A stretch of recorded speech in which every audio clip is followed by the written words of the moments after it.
Honorable Bua, you're an amazing person. Good job. I told you all I needed was a number. And you gave me the number. I have done your work. Chituf, Right Honorable Speaker, Anita Among, you have done your work. Indeed, you did your work. By showing the side you belong to, that no matter what, whether the bill is in favor of the majority of the Ugandans, whether the bill will hurt most of the Ugandans or the majority of the Ugandans, you don't care, as long as you make your leader happy. Ebyo byonna nga bizze ku bbali, waliwo ebintu ebimu by'otunuulira n'oseka.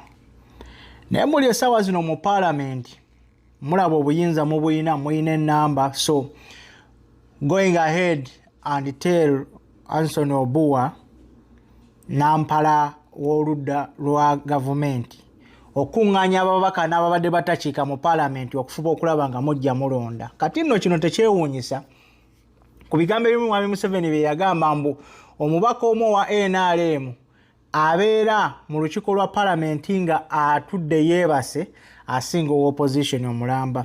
Kantwala omukisa guno okugezaako okwebaza ababaka ba opposition mwenna mukoze omulimu ogwammwe. Right Honorable Joel Ssennyonyi, leader of opposition, tobanjibwa. With all due respect, okoze omulimu ogwo in your respective capacity. Ogezezaako buli kimu ekisoboka okufuba okulaba nga amateeka agamu oba oli awo agatalina makulu eri bannayuganda tegagezaako okuba nga gayitibwa. But due to the majority number of the NRM MPs, they make sure that they make their leader happy by saying yes, nay, the nay have it. My God. Gana amateeka gemuleeta gasobola okuba nga mulaba muyina kye mwagala okuyisaawo ekyokuyamba mmwe ng'abantu individual. But mwerabira nti bannayuganda babalonda babateeka mu bifo ebyo bye mubeeramu, bye mweyagaliramu, bye mukkiririzaamu amateeka okuyita, bwe mugenda okunyigiriza olunaku olw'enkya. Bano bannayuganda nno tolowooza nti mu famire yo oliyo wekka, muliyo abantu bangi abatagenda kubeera nga babatira ku liso. Yes, muyinza okuba nga muyina connections ze musobola okuyitamu okufuula okulaba nga mubairinga your people out of this. Naye ekiseera kigenda kutuuka nga omunnayuganda kino nzize nkyogera temumulekedde option yonna eyogezaako okuba nga yeetaasa, apart from ogezaako okufuba okulaba nga naye akola ekyo ekinamubairinga out. Twabalaba wano ku coffee amendment bill oba ku coffee bill gye mwayise era nti okusika omugwa kwali kw'amaanyi. Speaker n'atuukibwa n'okuba nga akwatibwa on record ng'agamba just make sure those Bagandans don't get the numbers, n'avaayo ne yeewakana. Kino kye yakoze olunaku olw'ejjo oba olunaku lwe bayisizza ebbiiru eno eya sovereignty bill, kyalagiddewo nti yazze mu paalamenti nga tazze kubeera a neutral arbiter to all the MPs in the house, wabula yazze mu parliament nga already yalaze dda size nti ababaka ba NRM, we are here to make sure that this is passed. Kyovala bayabagambye tuva wano nga lino etteeka liyise, naye nga why in rush? Yumayise mu tetwagala abatwera of the parliament badde basange ebintu bye bataategeka. Kyovala atumakinga sure nti etteeka lino ligezaako kubuyitibwa. Lwaki muba mugezaako kubanga mupapye ebintu obwenkanidde awo ng'eggwanga lye mugamba nti ligenda kuvaawo nkya? Mugenda kwerayiza which is okay. Buli kimu Abannayuganda basalawo ne bakikiriza mu mbeera eyo. Naye n'akantu ke basigazza okubaako ng'abatono obwogerero bw'Abannayuganda mwagala mu busuffocating mu bujjewo nti gwe wenna tokkirizibwa kubanga oyogera ku poliisi za gavumenti mbwe etteeka lino ligenda kuba likukwata osibye emyaka 10 mu kkomera. Lwaki wemma bye mukola mumanyi nti bye mukola bigatta ku ggwanga era bikulaakulanya ggwanga? Lwaki ate omuntu bw'avaayo okukyalennyinga n'akugamba naye kino ky'okoze tekiri makubo matuufu, kino ky'okoze tekikontana na mutindo nga bwe guteekeddwa okuba, kino kye mukola kimenya mateeka? Lwaki muvaayo mwagala okusuffocatinga abantu abo? For case in point, bwe bavaayo ne bagamba Abannayuganda bangi bawambibwa, kize ku bbali, Abannayuganda bangi bakubwa emiggo, Abannayuganda bangi bibatuukako ABCD. Lwaki oba oyagala onenya omuntu oyo otuuke okwagala omusiba emyaka 10 mbu alimirira gavumenti wabweru w'eggwanga simanya bwetongerezebwa ggwanga Uganda bino byonna bw'oba omanyi nti byokola biri mu mateeka sirabawo ensonga lwaki oba osuffocatinga obwetengerezebwa Abannayuganda n'okwogera ku ebyo ebituufu bye bateekeddwa okuba nga boogerako.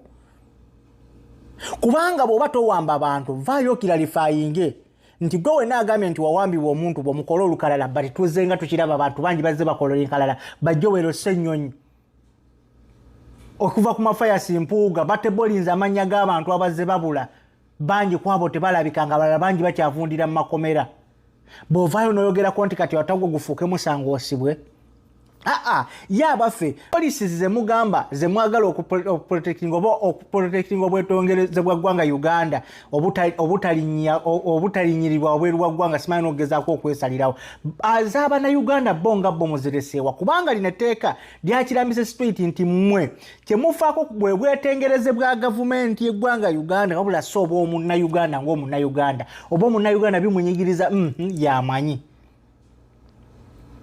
okitegeera nemwe ne muvaayo bwe kiba nga kiri nti amazima gali nti buli kimu kye mwogera oba buli kimu kye mwagala okupaintinga nga bwe kikolebwa eggwanga lijja sigibwa ekifaananyi ekirungi in and out of Uganda since policies ze mba mutadde mu nkola zikolebwa bwe kuba nga kola makubo gakolebwe bwe kuba nga kola kikolebwe ne gwe toyinza kuŋŋamba nti naawe emyaka 40 years you've been in power ruling the country of Uganda nti wakajja olowooza okuzimba ekitebe kyaki kyekibiina kyo.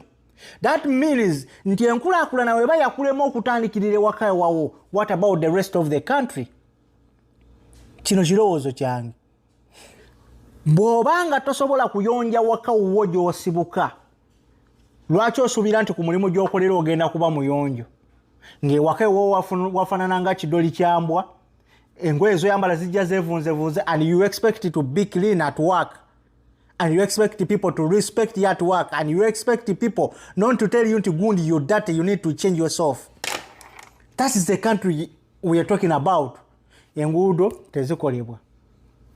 Bwe tubagamba nti ebyebujjanjabi, bwe tubagamba nti ebyensoma, bwe tubujja ne mu byogerako teryavuma wabula tubagamba bye tulaba ebitatambula bulungi ate nga tusuubira nti ssente ezibeera mu ggwanika n'embalirira gye mukola ey'eggwanga buli luvannyuma lwa mwaka gye mukola mu June July at least twalibadde tulaba nti ssente ezo ekitene nnyo for over 40 years you have been in power ziina kye ziragako mu ggwanga bye mukozeeko mubikoze teryawakana.